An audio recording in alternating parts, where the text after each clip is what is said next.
Welcome to the Manuchehri podcast. Over the last 30 years, it has been my joy to assist humanity in aligning with their magnificence so they may heal, discover their natural gifts, and communicate with loved ones living on the other side. May you also experience delight while we dance in the powerful, intuitive world of energy. Let's get going. Welcome to Where Energy Meets the Divine. I'm Manuchehri. I'll be your host for the next 45 minutes or so. I am recording this on January 25th in the Pacific Northwest, just outside of Seattle. Before I get to our voicemail questions, where people graciously leave a question for me to answer, and in turn, they get an answer, but they also get a self-hypnosis meditation. So if you're interested, please visit energyintuitive.com, go to the podcast page and follow the instructions. For everyone else, please like and subscribe below if you're listening to this on YouTube, of course. That would be great. Thank you so much. I want to talk about feeling energy in your body. And I don't mean just the high vibrational piece that I've been talking about for, I think, a year now. I think we've been doing this podcast for a year, which is really exciting. Before doing this particular format, I did radio for approximately 14 years. So to have a high frequency energy, which is truly what is recommended, is the goal for everyone to be in for at least moments a day in high vibrational energy. Or, of course, be in it most of the day if you can.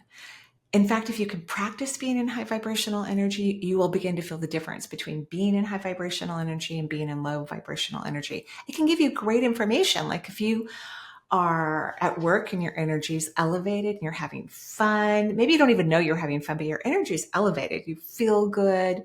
You don't feel exhausted. You're enjoying yourself. And then you go home and your energy drops, or it could be the reverse. You feel great energy while you're at home. You feel inspired. You can become present for a few seconds at least throughout the day. And then you go to work and your energy drops. And what I mean by dropping, it doesn't feel good. It's like you're walking through thick mud. You have to concentrate on more, but there aren't as many rewards. It's difficult to be present. Your mind starts taking over and you analyze and process and start trying to figure things out, which moves you out of the intuitive bliss that you're meant to be experiencing.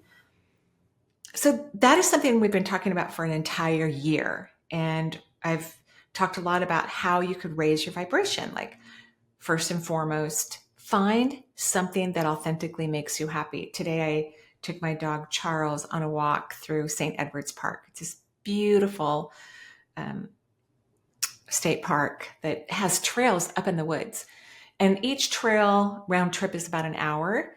And you have to hike up, it's not super steep, but you'll get a few deep breaths in, which is really nice. And Charles loves it. I love it. It's gorgeous. It's just stunningly beautiful. And I noticed when I started on the hike, my energy wasn't as high. Again, as I mentioned before, it's cold here. Today, the high was 44 degrees. It's cold. And so I have like big coats on, gloves, digital heating apparatuses in my gloves, then a dog on a leash who I think is, because he is a dog, of course, I think he's vibing with the coyotes right now, who are either mating or getting ready to deliver creatures. He tends to be in this cyclic energy with, the other wild creatures that live around us. So he pulls more on his leash. He's adorable at any rate. So as I'm starting the hike, there's of course tons of dogs on the hike, which I love, but I don't, Charles is kind of he likes little dogs, but dogs his own size are bigger. It's like he's trying to protect me or something from what I'm not sure, but he can be growly, or he's not aggressive. He's never, hurt anyone, but he'll like pull on his leash and kind of aggressively sniff them, which some dogs like and some dogs don't. So I have all this going on in my mind, even though I'm in this one of the most beautiful areas around. And if you've never visited the Pacific Northwest. I highly recommend that you do. It is very stunning. I've been to a lot of places in the world, and every time I come home, I think it still, as I'm flying into the Seattle International Airport, I think it's one of the most beautiful places I've ever seen. And I do love beauty. So it truly is. So that's not high energy. That's low energy. I'm in such a gorgeous place. It's beautiful outside. I'm warm. I'm not cold. I'm not loving the temperature, but I'm not cold. And so I have to like break out of this frequency, which, by the way, a low frequency for me could be a moderate or even a high frequency for someone else. So you've got to get on the bandwagon of raising your vibration, because all the good stuff in life, all the fun stuff in life, everything that you want, desires that you've never even realized existed, exist in high vibration. And what that literally means is that the subatomic particles inside your body, because that's what everything is made of. The shirt that I'm wearing, my hands, the computer I'm looking into, the mic that's close to my throat, these are all subatomic particles. Now, on Earth, particle mass slows down because we're a lower dimensional reality to make things look physical, because we live in a physical reality. So if we were in a higher vibrational place, in fact, Earth will change at some point. I mean, she's changing all the time anyway, but she will change at some point where enough humans are more conscious and will be raising their vibrations individually, but even collectively. Like, you can tell when you're in the collective consciousness that you tend to attract people like you. If you can consistently stay in a higher vibration, you will attract a lot of people like you. You want to live in places which could just be a community. It doesn't have to be a different state, but you'll be attracted to and surround yourself with like-minded people, which makes life so much easier, because it's easier to run your vibration at a higher frequency when you're surrounded by other people who are doing the very same thing, or maybe they love the outdoors and you live in a place where there is tons of beauty around you. So eventually I started to get happy, and it's funny, the things that will make you happy. That's why you have to pay attention to your energy. You have to pay attention. I started to get happy because the trail was a little muddy in a few places because it's been icy, and then it melts. It really hasn't rained in a while, but I think the cold weather, and then the ice builds up and then it melts because it gets cold at night. And you would think that would make me lower my vibration, that I'm seeing the trail and it's muddy, which means slippery, especially when you're going down or even going up. But I was wearing some shoes that have Teflon or some sort of anti-slip stuff sprayed on the bottom. They're waterproof. They're great for hiking. And I just got excited because as I'm stepping on the soil that should take me out, so that I'm doing the splits, if you will, my dog's dragging me to go sniff someone else, I'm not slipping. And I'm like, oh yeah, I'm so glad I wear these shoes. I have these, interesting shoes. They're, kind of like tennis shoes, hiking shoes by Brooks. We have a great outlet here. I love to shop there. And I'm not slipping, which is amazing. So that rose my vibration, just the excitement of the fact that I'm out in nature in winter, and my body is safe, and it made me happy. It rose my vibration. And I noticed, I'm like, oh, interesting. So when you notice that something raises your vibration, go ahead and refocus on it. Like, even if it seems silly, like these shoes, it doesn't matter what the topic is. Like, get out of your head that it has to be a certain thing. It doesn't matter what's going to bring you a spike of fabulous energy. Just jump on it. Like, oh, that made me happy. And so I thought about the bottoms of my shoes and how cool the trail looked, especially in the muddy spots. And then, ooh, am I going to slip at all? Just being excited about it while there's dogs walking past you and other people and Charles trying to sniff them and, all of that, which of course that's what dogs are supposed to do. So I'm bringing this all to your attention because when you run your energy higher, yes, you are in a realm where you're now going to attract higher vibrational particles of experience, which are all the things that you want, even if you don't know that you want them. Because a lot of people don't know what they want. They don't know what their true desires. A lot of people don't know very much about themselves at all, especially now that Earth is really so uniquely divided between younger and older soul types, if you will. We don't have a lot of medium souls on Earth, which we used to. They must have just crossed over. Um, and when we had medium souls, they were so good at kind of keeping everything together, because the medium souls would look at a young soul and they would say something unacceptable to an older soul, like, well, I'm not going to say what it would be because I don't want anyone to, I want everyone to get their own ideas about what a younger soul is or an older soul. But a medium soul would tell the young soul, you can't say that. And they go, oh, okay. They don't even ask why. They just believed the medium soul. Now, older souls go, oh, how can you say that? And then for some reason, younger souls don't care about that. They could care less about, they like the reaction. Actually, they like the reaction. So we don't have anyone in the middle, because the medium souls would then tell the older souls, it's okay, everything's fine, just keep going. So we don't have a lot of medium souls on Earth right now. And it can make life on Earth in this moment for me funny, but not very funny for a lot of people. So you want to pay attention to this shift in your energy because of another reason too.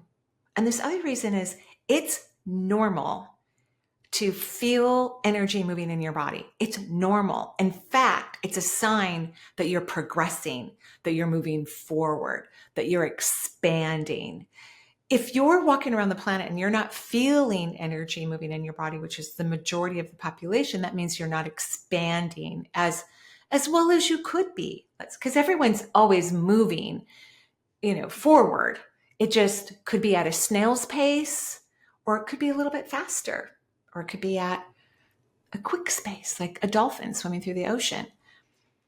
I've heard more times than I can count the fearful stories that people tell me when they start to feel energy in their body and they stop the progression of their subatomic particles from expanding. But look at it this way.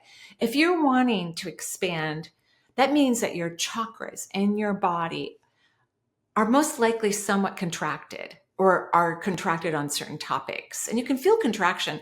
Contraction is tight. It's sometimes uncomfortable. People are way more comfortable with discomfort and would prefer contracted chakras. But when a chakra starts to open and expand, or an auric field starts to expand, you can feel it in your body. It can feel like pressure.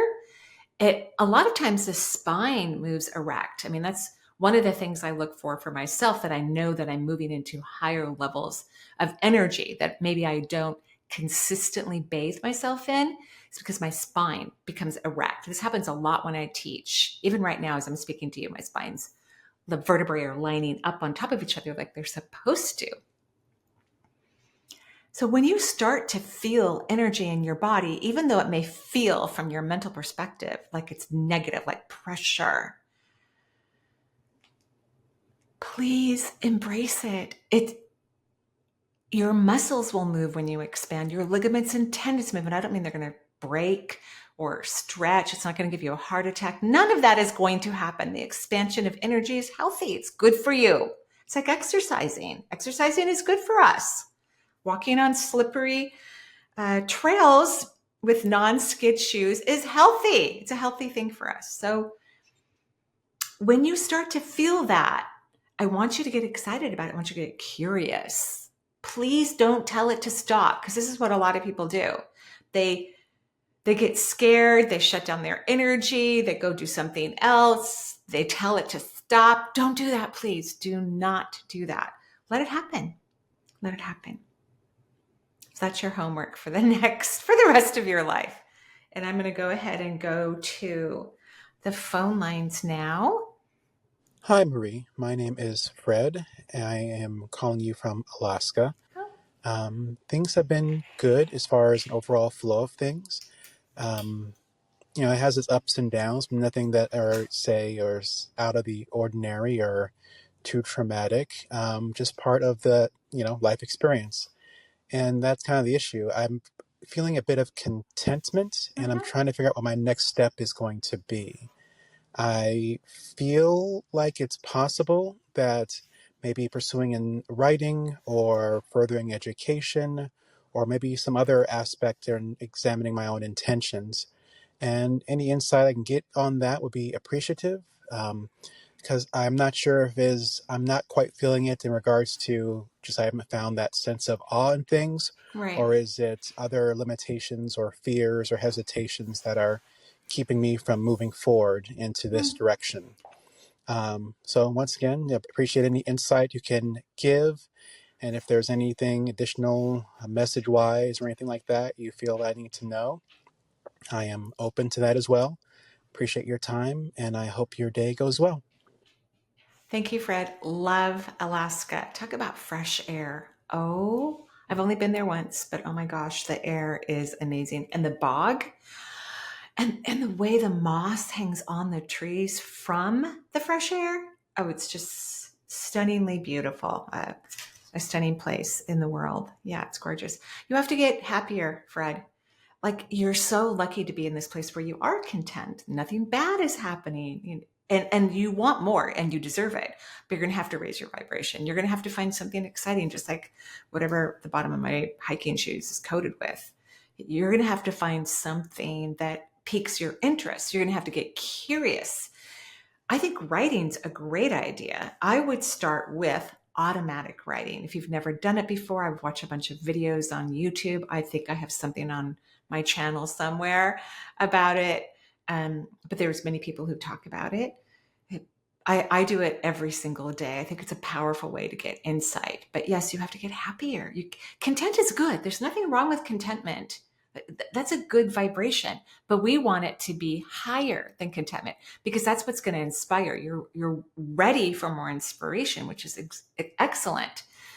Um, yeah. So, is it the moose? Can they get you excited? I saw a mother and a baby moose once. I was in Wyoming, which I swear I was like on a National Geographic spontaneous movement while I was in Wyoming. Like I wasn't planning on it.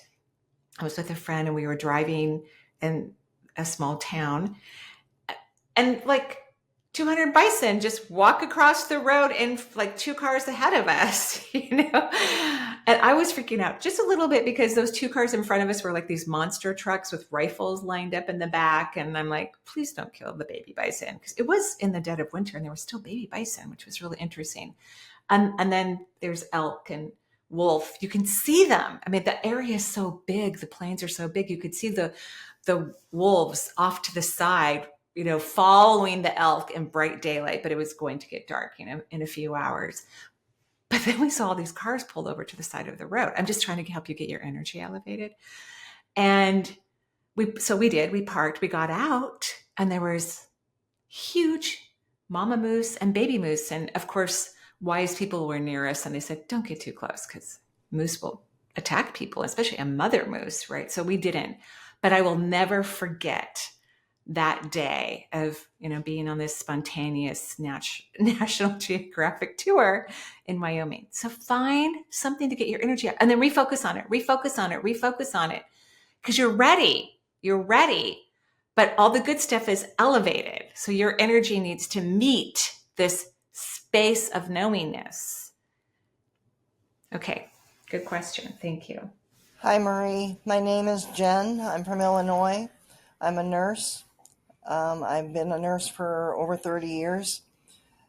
I have been working on my spiritual journey and trying to develop my intuitive abilities for the last 5 or 6 years now. I have developed a very good meditation practice routine every morning. And I've been trying to work through a lot of stuff, childhood trauma, grief. I lost my husband 15 years ago when he crossed over. But we both know he's not lost. We know where he is. Yeah. And he does send me signs to let me know he's close by. My journey has been off and on very satisfying. I have had intuitive experiences. I don't necessarily feel consistent with them. But my biggest question is, a few months ago, as I was working on unblocking my heart chakra, and I went to bed with the intention of clearing it, in the middle of the night, I had a dream or visitation, I'm not sure which, Or both. that was extremely visceral. It felt like there was somebody doing a tug of war from my body, from the right below my sternum, underneath it. And I literally felt somebody pulling something out of me. Right. And it made me sit up straight in bed, and I cried out for it and asked it to stop. No. And No. I was a little frightened in the moment, but then over time, not so afraid of it, but still very curious about what that was. And I'm hoping that you can help me figure that out. I really appreciate what you do. I appreciate your podcast, and I thank you very much and wish you all the best. Thank you. Thank you, Jen. Our intro for this podcast was just for you, clearly. No more screaming out no. That's a low frequency. Moving into fear is not real. Remember, it's false evidence appearing real. That's what is written in the spiritual text, by the way. Fear is not real. And it does feel like something's ripping out of you, but I think way too many people have watched poltergeist movies and exorcism and have all these, unrealistic thoughts, because that's never happened where spiritual beings come and rip apart a human being. I mean, first of all, spiritual beings who are interested in Earth are only here to help us expand. So you asked for heart chakra expansion. They were giving it to you. It really wasn't painful. It just scared you. You just have to be present with it and just let it happen. Let it rip. Like, what's the worst thing that could happen? Nothing. Only amazing things would happen. So here's what I would do again. I would ask for that again before you go to bed and say, I'm willing to do whatever it takes to expand all of my awareness and my consciousness and my entire body so I can move into another realm of frequency. And it doesn't mean leaving the human form, by the way. So I can have magic here on Earth. When people have intuitive experiences that are kind of come and go, it's because they don't keep their energy elevated up long enough to maintain the connection to the multisensory world so that it's frequent every day or every week, or whenever they want it to be. Yeah, so go back and let it happen again, and do not stop it. I don't care how uncomfortable it feels. This is just energy. It's nothing more. Nothing's going to be ripped out of your body. I promise. It's not a poltergeist. Okay, thank you. Dear Marie, I'm relatively new to all of this spirituality and stuff. I'm a sage, and pretty pragmatic. So, yeah. 2.5 years ago, my oldest son passed away, and through him, I received direction towards spirit, and I'm truly grateful for that as well. And since then, I've been drawn to the path of mediumship. I'm working on healing my body and getting past making mistakes and trust. It's been a big learning curve, and I know I need to be patient. Do you see anything in particular I should work on to achieve my goal?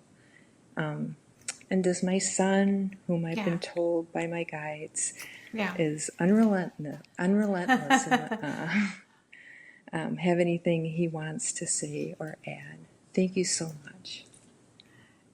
I'm so sorry about your son, crossing over a couple years ago. I'm very sorry. And I think one of the things you wanted to allow yourself to do, which a lot of beings, once they get to Earth, they go, oh, never mind, I'm not going to do that. I think I was even one of them. I had opportunities early on in my life to study energy medicine, which I didn't do, like in my teens.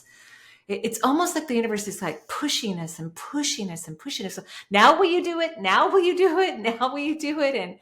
And when I walked into the hospital and I'm working with patients, and our patients, of course, were quite ill, and everything we were doing for them wasn't enough, quite frankly. And so I think my desire to help someone be pain-free or at peace or have hope, or ultimately, to heal as naturally as possible, or to even a combination, like if people want to still do conventional medicine, that's fine, but let's do energy work too. Let's do them both together. So I think that's what finally propelled me, is to be in a space where I had great respect for all the practitioners around me and loved the hospital, and yet felt, even unconsciously most of the time, that something was missing, something significant was missing. So you want to communicate to the multisensory world. You wanted this before you incarnated to Earth, and you kept pushing it away, or just not putting energy into it, finding lots of excuses. And of course, on Earth, there's a ton of excuses that people can do, can use to hold themselves back from their magnificence, from developing a desire that they have. Because once you can do something on Earth, you can do it anywhere. It's kind of like, if you can expand here, your expansion in the multisensory world is going to be significant. So then your son passes away, which of course that was for him. He chose that for his own growth of consciousness when he decided to leave and how he decided to leave. Souls are independent contractors. They're very powerful. They're incredibly curious, and they're having their own unique experiences, regardless of family or community or the human race. Obviously all humans can affect each other. So of course you were affected by the loss of your child, but it inspired you to become multisensory, to stop pretending that you can't have this, or it's a waste of your time, or whatever it was that was preventing you from really diving deeper into this. Like, he became your inspiration, just like me seeing people in beds with no hair, missing limbs, or being very, very sick inspired me to want to hear, see, and feel more about their body. So that's your inspiration. And you're doing a good job of raising your energy. If you could just bring it up like 5 or 6 more notches, just 5 or 6 more notches, then I think you're going to have more consistency. And once it comes up to 5 or 6 more notches, that doesn't mean that's the end. There are levels that we reach, but then if we want to keep growing and expanding, then we need to keep going higher and higher and higher and higher and higher. No one will be disappointed. Everyone will be happier, more fulfilled, and healthier as they raise the vibration of their energy system. So, and there are no such thing as mistakes. That's the first thing I heard your son say. There's no mistakes, Mom. And I can tell you the times that I have made mistakes in my energy profession, which I have. Even an MRI machine isn't 100% accurate. I learned so much from those experiences. So they weren't really mistakes. I just had a certain perception, and I hadn't seen around the corner to a new perception that could give me insight on how I could help another human being, or help myself even. So no mistakes. If you feel like you're making a mistake, that's the time to just adore and cherish and love you. And maybe that's the part that's missing, just a little bit more self-love, self-appreciation, self-kindness. But yeah, I think you're on the right track, and just get a little bit happier, authentically happier. And everything that I said in the beginning of this podcast, I would pay attention to that message. I think it would be helpful. Thank you. Hi, Marie. I'm Frederike from Holland, and I have a question for you. How can I see the truth about myself when I have so many negative thoughts and behavior? How can I see that I'm good enough for this life and I'm capable with dealing with all the things? I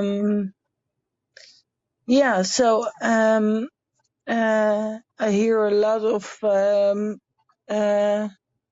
healers, oh, you're good enough, and you're one energy with everybody else, and but I don't feel it.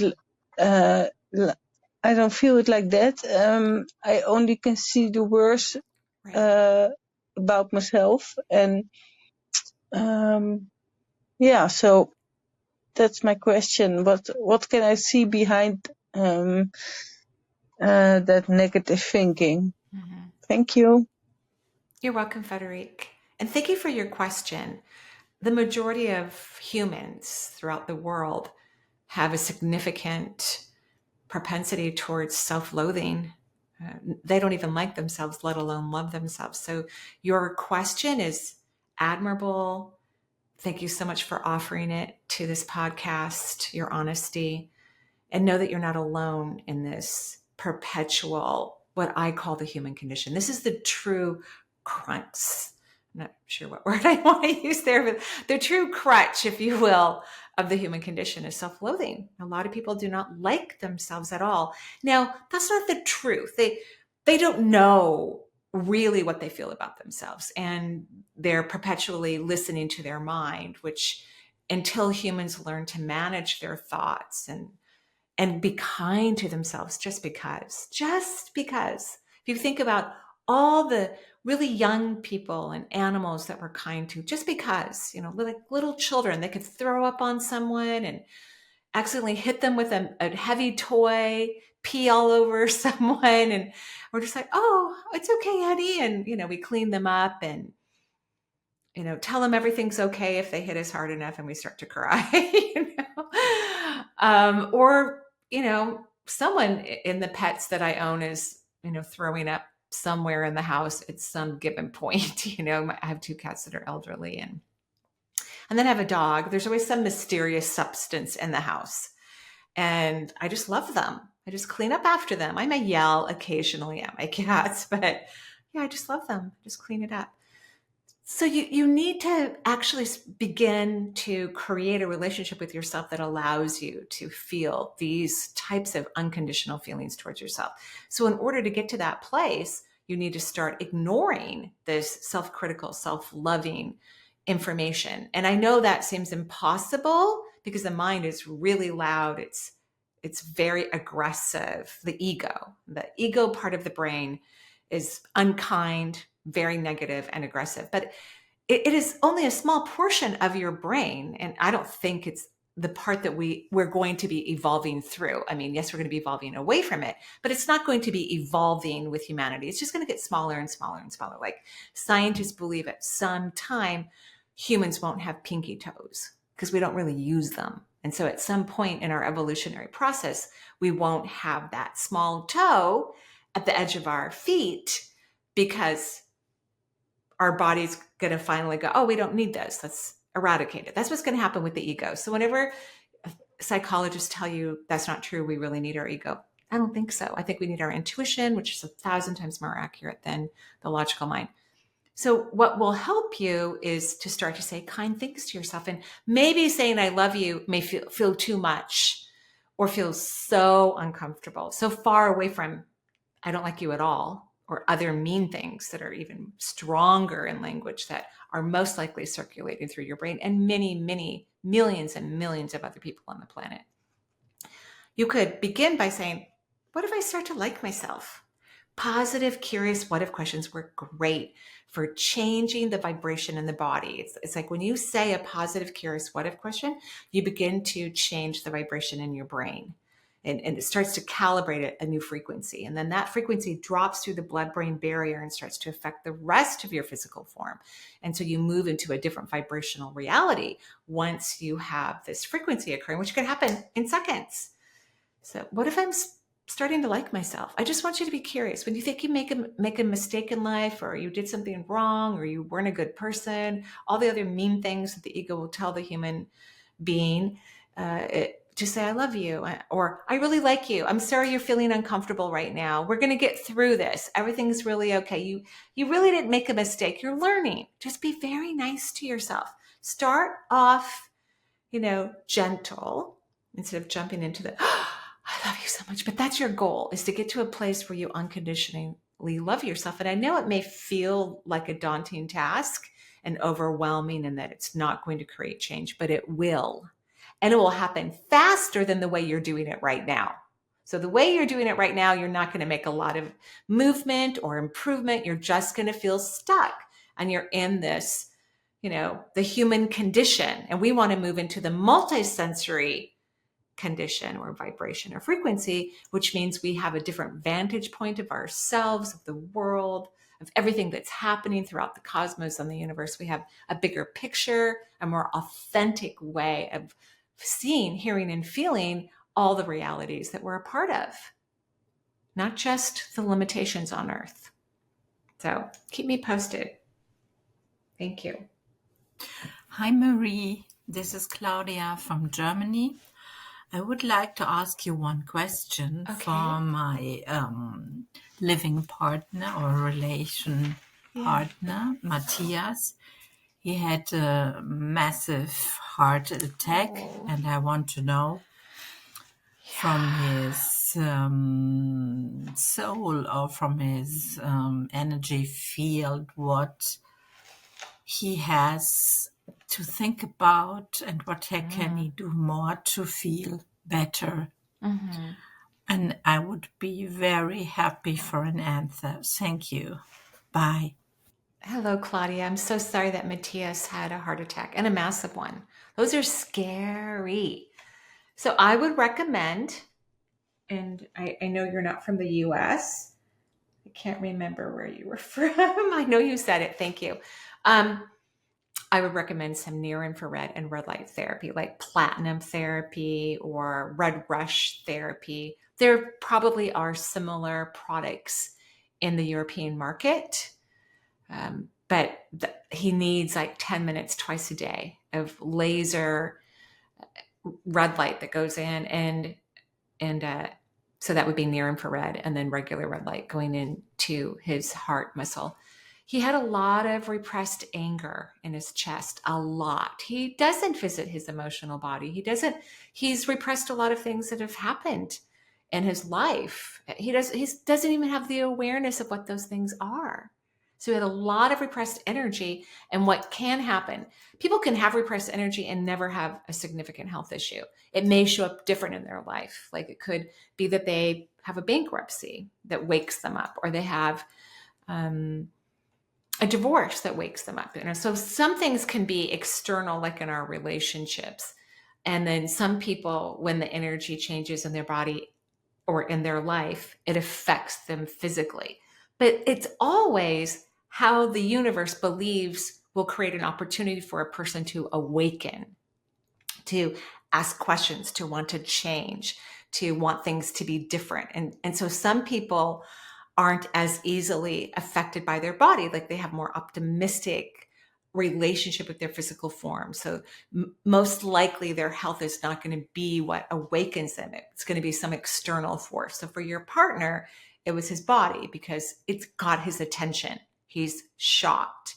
He's not happy about what's happening. He's uncomfortable with it all. It scares him.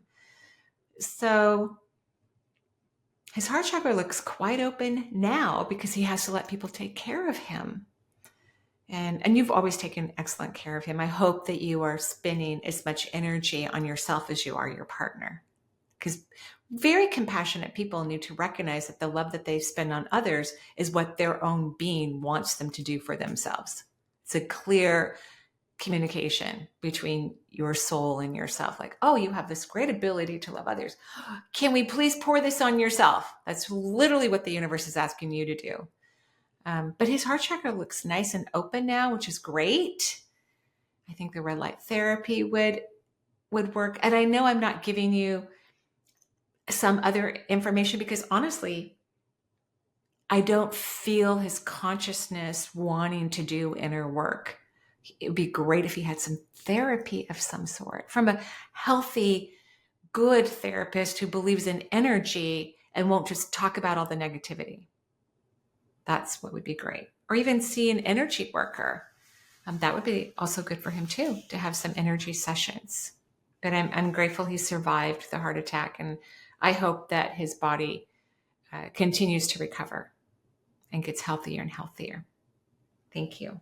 Hi Marie, my name is Fanny. I'm from Belgium. I'm in my 50s. I have a lot of tension in my body. It's painful. I have muscle tension in my neck, shoulders and hips. I also have poor digestion. I work part-time in administration. It's not really fulfilling.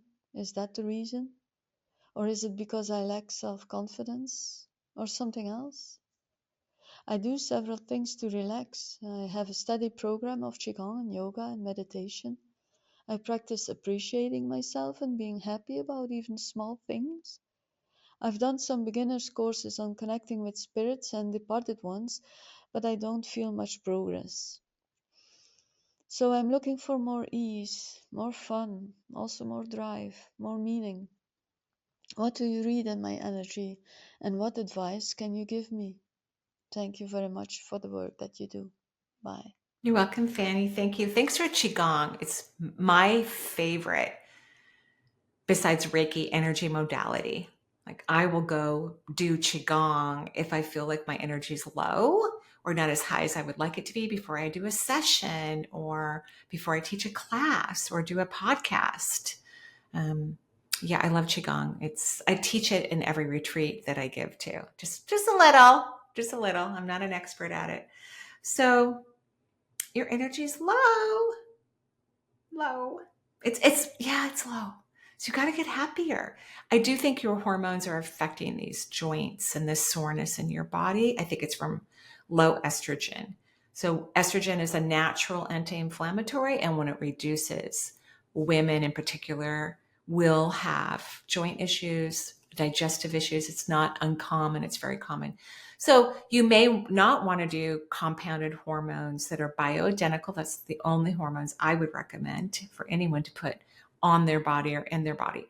But you could do herbs like HPA Adapt. I will make sure that we put a link to HPA Adapt and also to platinum therapy. Again, it's red light therapy, and connected to this podcast.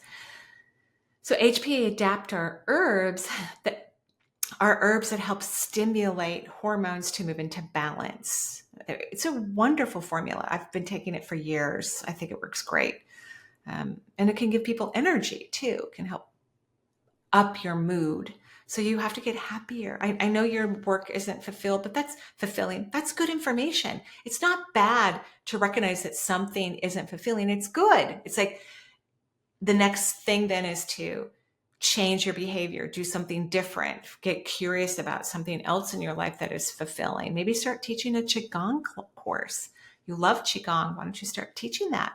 Take some classes, become a teacher, start doing that. And maybe that will be your next work that you do in the world, or go part-time at your current job and teach Qigong. That's what I think. Yeah, I think some hormones and some herbs could be very helpful for you. And I want to thank everyone for listening to this podcast. I truly appreciate your questions that you leave us. Have a very, very beautiful, beautiful day, and I will see you soon. Bye-bye for now.